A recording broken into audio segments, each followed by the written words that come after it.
नमस्कार, मैं हूं आपके साथ प्रियंका राय। खबर तो खास है में आपका स्वागत है। खबर तो खास है में आज आपको दिखाएंगे एक ऐसा प्रोजेक्ट जिससे चुटकियों में गणित के सवाल हल हो जाएंगे और दो बेजुबानों के बीच अटूट प्रेम की कहानी भी बताएंगे। साथ ही मिलवाएंगे दौसा के एक ऐसे किसान से जो खेती का नया ट्रेंड सेट कर माला माल हो रहा है और ये भी बताएंगे कि कैसे बाड़मेर में एक सोच से तस्वीर बदल रही है। तो चलिए चलते हैं खबर तो खास है के सफर पर।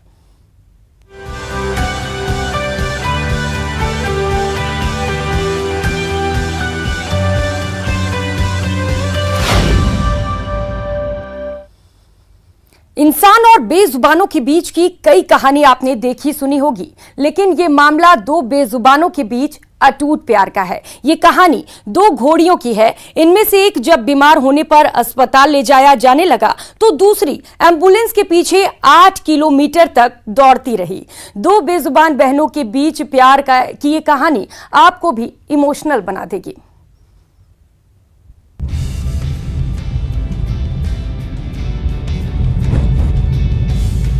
उदयपुर की सड़क पर एक एम्बुलेंस के पीछे भागती इस घोड़े की तस्वीर जिसने भी देखी वो कुछ सेकंड के लिए ठहर गया। सोशल मीडिया पर ये तस्वीर खूब वायरल हुई, लेकिन जब लोगों को इस खबर के बारे में पता चला तो लोगों की जिज्ञासा इस खबर में और बढ़ गई।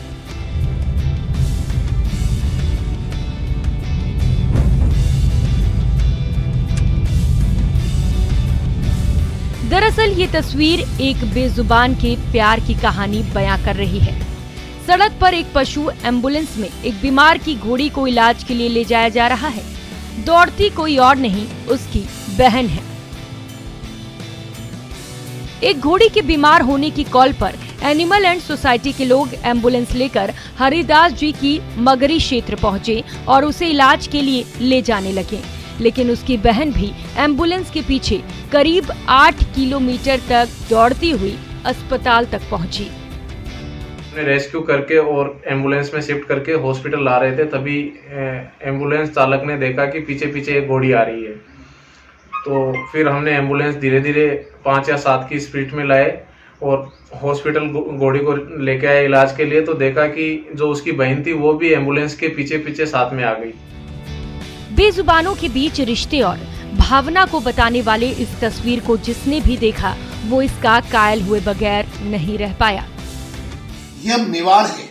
यहाँ पर चेतक ने भी स्वामी भक्ति के लिए महाराणा प्रताप जी को बचाने के लिए अपने प्राणों की आहुति दे दी थी। यहाँ के कण कण में प्रेम स्नेह है। यह घटना जिस प्रकार से वायरल हो रही है, यह मेवाड़ की मिट्टी को, मेवाड़ के प्रेम को और मेवाड़ के स्नेह के साथ आपसी भाईचारा को दर्शाती है। एनिमल एंड सोसाइटी ने दूसरी घोड़ी को भी अपने हॉस्पिटल में बीमार घोड़ी के पास में रखा है। फिलहाल दोनों घोड़ी हॉस्पिटल में हैं, जहां एक का इलाज चल रहा है तो दूसरी उसके समीप मौजूद है। बेजुबानों के बीच का ये प्यार अब लोगों की जुबान पर है। Kapil Shrimali, news 18 network, Udaipur.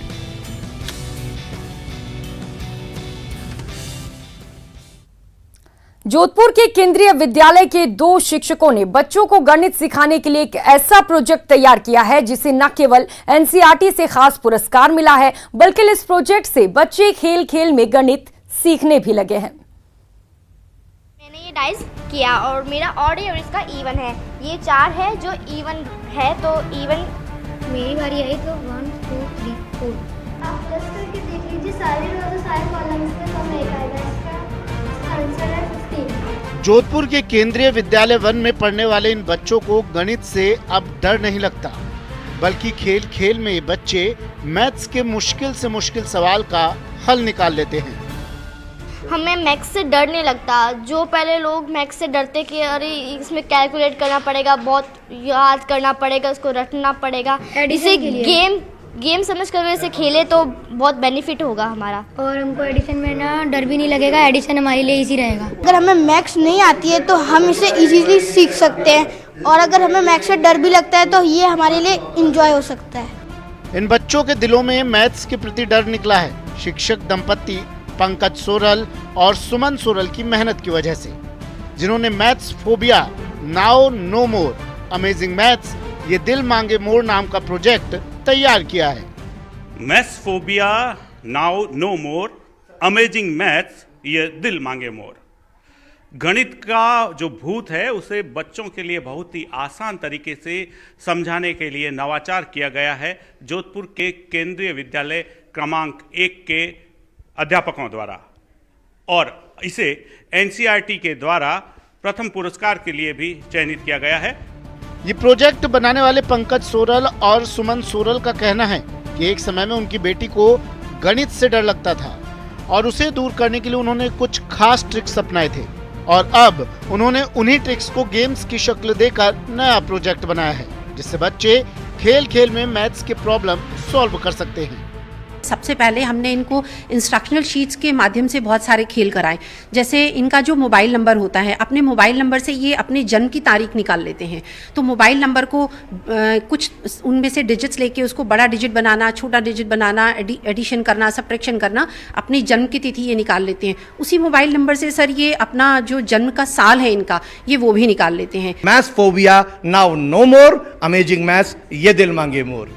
पंकज सोरल और सुमन सोरल के बनाए प्रोजेक्ट को एनसीईआरटी की ओर से national award for innovative practices and experiment in education for school and teacher education award दिया गया है। इस स्कूल के प्रिंसिपल का कहना है कि कमाल का नवाचार है जिससे बच्चों को काफी फायदा हो रहा है। बच्चों को खेल खेल में गणित की संक्रियाओं को, जैसे बोर्ड मास हो, डेसिमल का कंसेप्ट हो, परसेंटेज का कंसेप्ट हो, प्राइमरी क्लास के बच्चों को खेल खेल में और उनको एक मोटिवेशन के साथ साथ गेम जीतने के हिसाब से इस हिसाब से डिजाइन किए गए हैं कि वो इसको सीख जाते हैं। प्रायोगिक तौर पर अभी 5वीं कक्षा के बच्चों के लिए प्रोजेक्ट बनाया गया है। इसके साथ ऐसा ही प्रोजेक्ट दूसरी क्लासेस के लिए भी तैयार किया जा रहा है।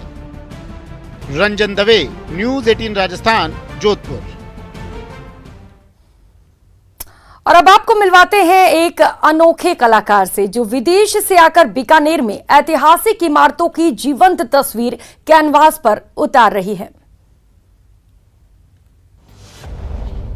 बीकानेर में विदेशी कलाकारों का अनोखा संगम।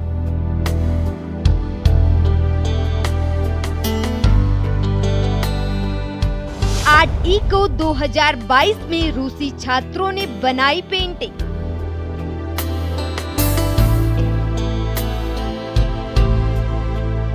रशियन कलाकारों ने कैनवस पर उतारी जीवंत तस्वीर।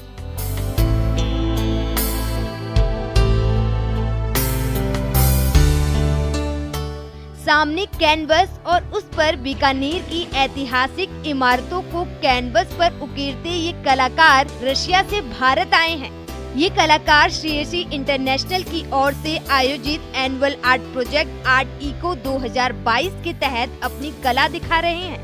रशिया से आए 9 कलाकारों ने राजस्थान की ऐतिहासिक इमारतों की पेंटिंग बनाई, जिसका एग्जीबिशन बीकानेर, जयपुर और राजधानी नई दिल्ली के साथ अंत में रूस की राजधानी मॉस्को और सेंट पीटर्सबर्ग में किया जाएगा।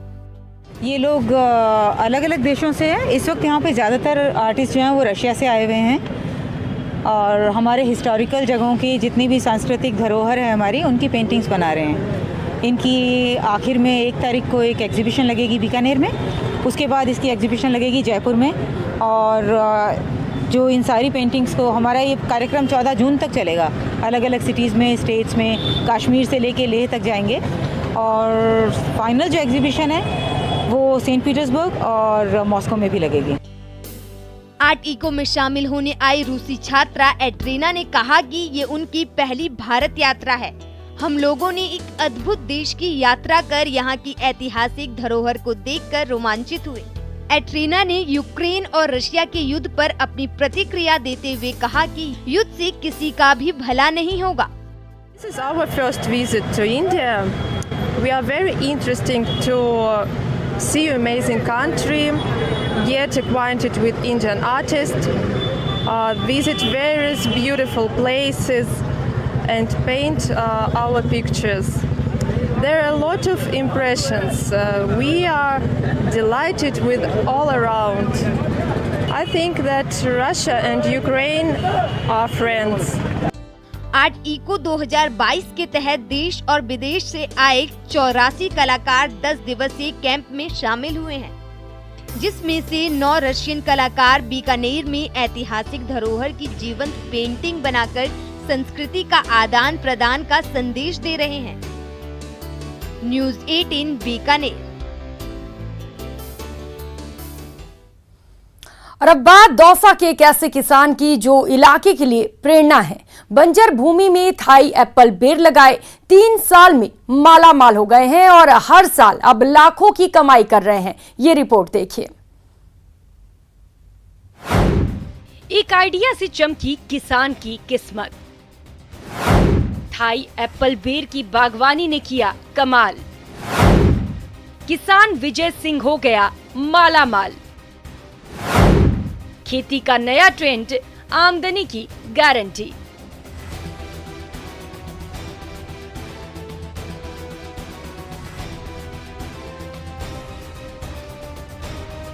जहां अनाज पैदा नहीं होता था, भूजल नहीं होने से सिंचाई नहीं हो पाती थी, बारिश के दिनों में होने वाली फसल भी कभी कभार ही होती थी, वहां का किसान आज कामयाबी की नई इबारत लिख रहा है। मुनाफे से माला माल हो रहा है। दूसरे किसानों को कामयाब होने के मंत्र बता रहा है।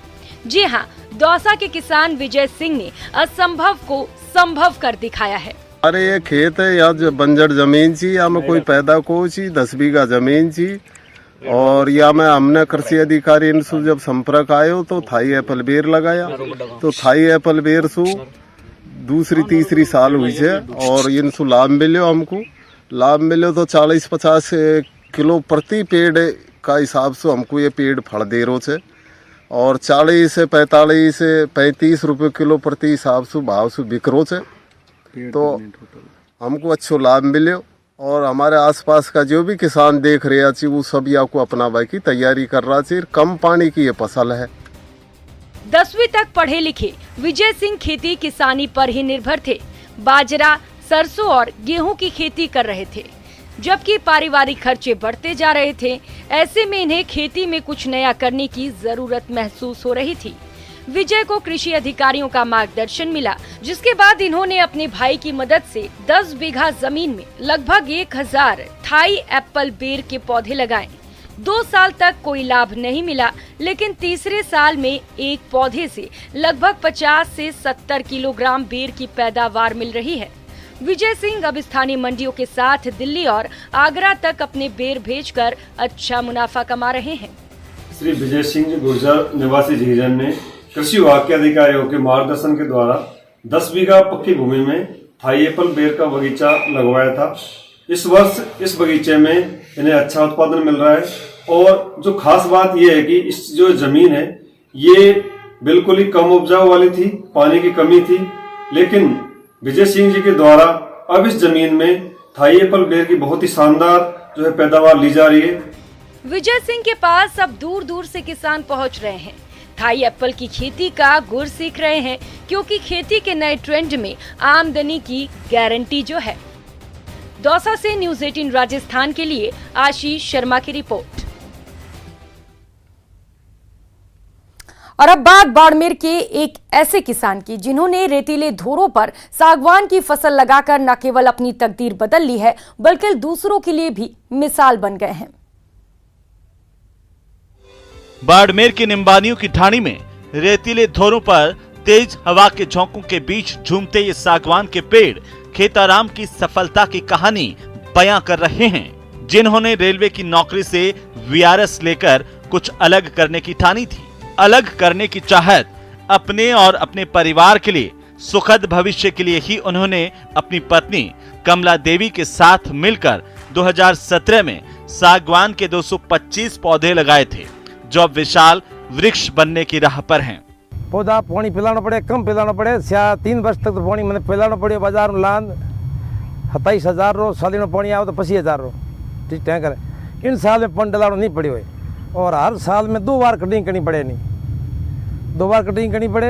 हाल तो मूल्य में लले कटे हर बंद खराब हुए को नहीं, और जो बड़ा होने के बाद में कोशिश अलग करनी पड़ेगा। और पौधा लगा हुआ लोग तो बहुत बढ़िया है, और धरती हरी भरी अल्लाह को रहेला बहुत बढ़िया बेला। बड़े कोई लोग लगावे, मैं 225 दरख्त लगाया सागवान का है। रेतीले धौरों पर कंटीली झाड़ियों के अलावा कुछ और नहीं उगता, लेकिन विपरीत परिस्थितियों से हार मानने की जगह है। खेताराम ने कृषि वैज्ञानिकों की सलाह और अपनी मेहनत से वो कर दिखाया जो यहाँ के ज्यादातर किसान सोच भी नहीं सकते। वर्तमान में किसानों ने नवाचार करके इस तरह के पौधे बाड़मेर जिले में लगाए हैं और जिस तरह से एक ही जगह पर 250 पौधे सागवान के जो लग रहे हैं और यह एक महिला का एक अच्छा उदाहरण है। और इस तरह के नवाचार विभिन्न फसलों में भी किए और सागवान के और भी किसानों ने इस तरह के लगवा के, और सागवान एक बहुत बड़ी इमारती लकड़ी है जो कि विभिन्न फर्नीचरों में और बहुत जगह काम आती है। खेताराम ने सागवान के जो पेड़ लगाए हैं वो अगले 15 साल में कटने लायक हो जाएंगे और उस वक्त इससे जो आय होगी उससे इनका परिवार मालामाल हो जाएगा। वैसे आपको बता दें, खेताराम सिर्फ सागवान की वजह से चर्चाओं में नहीं है, बल्कि कुछ दिनों पहले ब्रोकली की खेती की वजह से भी वे चर्चाओं में आए थे और इस वक्त भी उनके खेतों में बेर, आंवला, अनार, मौसमी, नींबू और चीकू जैसे कई फलदार पौधे लहला रहे हैं। न्यूज़ 18 राजस्थान के लिए बाड़मेर से प्रेमदान की रिपोर्ट। फिलहाल यहाँ रुकेंगे एक छोटे से ब्रेक के लिए, लौटेंगे फौरन।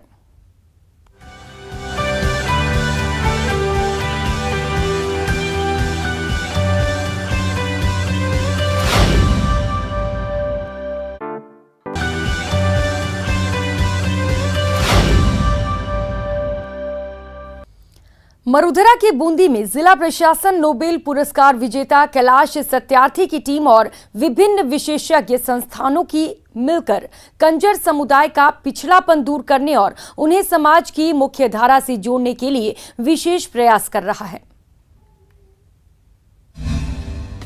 कंजर समुदाय का होगा कायापलट। ऑपरेशन अस्मिता से सुधरेगा जीवन स्तर। विशेषज्ञ संस्थाओं की मुहिम लाएगी रंग। बालिकाओं को मिलेगा बेहतर बचपन। व्यापार में लिप्त बच्चियां पकड़ी गई थी, तो हम चाहते हैं कि कुछ बच्चियां अगर इसमें भी लगी हैं तो उन्हें इस धंधे से मुक्त किया जाए और उनको समाज की मुख्य धारा से जोड़ा जाकर उनको रोजगार उन्मुखी कार्यक्रम से जोड़ा जाए और महिला सहायता समूह बनाए जाकर उनको रोजगार उपलब्ध कराया जाए ताकि उनकी जो है इनकम रेगुलर हो सके और वो समाज की मुख्य धारा से। बूंदी जिले के रामनगर, शंकरपुरा और मोहनपुरा कंजर बस्तियों की बच्चियों के बीच जिला प्रशासन ऑपरेशन अस्मिता के जरिए रोजगार उन्मुखी कार्यक्रम, सेल्फ हेल्प ग्रुप बनाकर उन्हें समाज की मुख्य धारा से जोड़ने में जुटा हुआ है। ऑपरेशन अस्मिता को प्रभावी बनाने के लिए जिला प्रशासन स्टेप बाय स्टेप कदम उठा रहा है। चयनित गांव के चिन्हित परिवारों के बीच जागरूकता गतिविधियां और शैक्षणिक कार्यक्रम चलाए जा रहे हैं। जिला प्रशासन ने कंजर बस्तियों के कल्याण के लिए चलाए जा रहे इस ऑपरेशन का प्रेजेंटेशन राज्य सरकार के सामने दिया है, जिसके तहत आने वाले दिनों में स्कूलों से ड्रॉप आउट होने वाली बच्चियों को स्कूल पहुंचाना और उन्हें कैंप लगाकर रोजगार देने की भी बात कही गई है। सरकार को प्रेजेंटेशन दिया गया है और इस जो कार्यक्रम है इसको हम चलाएंगे। जो यहाँ की बच्चियाँ जो स्कूल नहीं चाहती हैं, ड्रॉप आउट बच्चियाँ, उनको स्कूल से जोड़ सकें। इसके अलावा जो बेरोजगार हैं उसके लिए हम कुछ जो प्राइवेट कंपनीज हैं उनके कैंप लगाएंगे, उनको रोजगार मिल सके। कंजर बस्ती की महिलाएं और बच्चियां अपने जीवन में आगे बढ़ सकें और समाज की मुख्य धारा में शामिल हो सकें, इसके लिए जिला प्रशासन विभिन्न समाज सेवी संस्थाओं के साथ रामनगर और शंकरपुरा बस्ती में बैठक कर चुका है। बैठक में ये फैसला हुआ है कि बस्ती की महिलाओं को सेल्फ हेल्प ग्रुप बनाकर आर्टिफिशियल ज्वेलरी बनाने के अलावा वो काम सौंपे जाएंगे जिनमें उन्हें महारत हासिल है। उसके बाद उन्हें आर्थिक मदद देकर स्वरोजगार शुरू करवाया जाएगा। वो भी जो समाज की मेन धारा में सम्मिलित हो सकें। हमने इन गाँवों पे काम करना शुरू कर दिया है। एक मीटिंग रामनगर में हो चुकी है। नेक्स्ट जो मीटिंग्स हैं वो हम शंकरपुरा और इसमें करेंगे और लोगों से पूछेंगे कि वो क्या काम करना चाहते हैं। जैसे रामनगर में हमने मीटिंग की थी तो महिलाओं ने बताया था कि पहले वो आर्टिफिशियल ज्वेलरी बनाती थी, सिलाई कढ़ाई का काम करती थी, तो उन्हीं की जो काम करती थी उन्हीं को जो है स्वयं सहायता समूह बनाकर और बैंक से लोन दिलाकर उनके जो है प्रोडक्शन बनवाया जाएगा और उसकी मार्केटिंग के लिए भी हम पूरे प्रयास करेंगे। कंजर बस्ती की महिलाएं जिला प्रशासन के ऑपरेशन अस्मिता की खुलकर तारीफ कर रही है। रोजी रोटी के लिए अन्य धंधे से जुड़ी महिलाएं और बस्ती के लोग अब रोजगार की बात कर रहे हैं। बस्ती के लोगों का कहना है कि जिला प्रशासन का ऐसे ही सहयोग मिलता रहा तो वे अपने पारंपरिक गंदे धंधे से तौबा कर लेंगे। धंधा करती थी ना, वैसे धंधा करती तो मैं छुटकाना चाहती हूँ ना, इसमें शादी करवाया जाए। तो धंधा क्यों करते थे आप, क्या कारण था धंधा करने का? क्योंकि पहले मजबूरी थी, इसके वजह से करती थी। अभी ना मैं ना अपनी राजी खुशी से शादी करना चाहती हूँ। तो रोजगार मिले तो धंधा छोड़ दोगी? जी। तो किससे सहायता चाहिए आपको? सरकार से। राज्य सरकार और जिला कलेक्टर महोदय ने अस्मिता ऑपरेशन चलाया है, तो हम भी चाहते हैं कि ये ऑपरेशन शिक्षित रहेगा, क्योंकि यहाँ की जो महिला है और बच्चा है जो गरीबी रेखा में हैं और ये रोजगार के कुछ अवसर मिले तो ये क्या है कि इनकी गरीबी और इनको रोजगार से ऐसे जोड़ा जाए ताकि इनकी गरीबी को छोड़कर जो धंधा करते इनको भी छोड़ दे और इनका जो कर्जा वगैरह है वो चुक जाए। फिलहाल कंजर बस्ती के लोगों को मुख्य धारा से जोड़ने के लिए जिला प्रशासन की ओर से शुरू किया गया ऑपरेशन अस्मिता बस्ती के लोगों में जागरूकता लाने के साथ उनमें जागृति लाने का काम कर रहा है, जो आगे चलकर उनके जीवन स्तर के बदलाव का वाहक बनेगा। चैन सिंह तंवर, न्यूज़ 18 राजस्थान, बूंदी। सरहदी जिले बाड़मेर के गेहूं गांव के लोगों के लिए अच्छी खबर है। गांव से कचरे की समस्या का समाधान होने वाला है। यहां कचरा पॉइंट पर ट्रोमल स्क्रीन मशीन लगाई जा रही है, जिससे कचरा निस्तारण में मदद मिलेगी और गांव वालों की सालों पुरानी मांग भी पूरी हो जाएगी।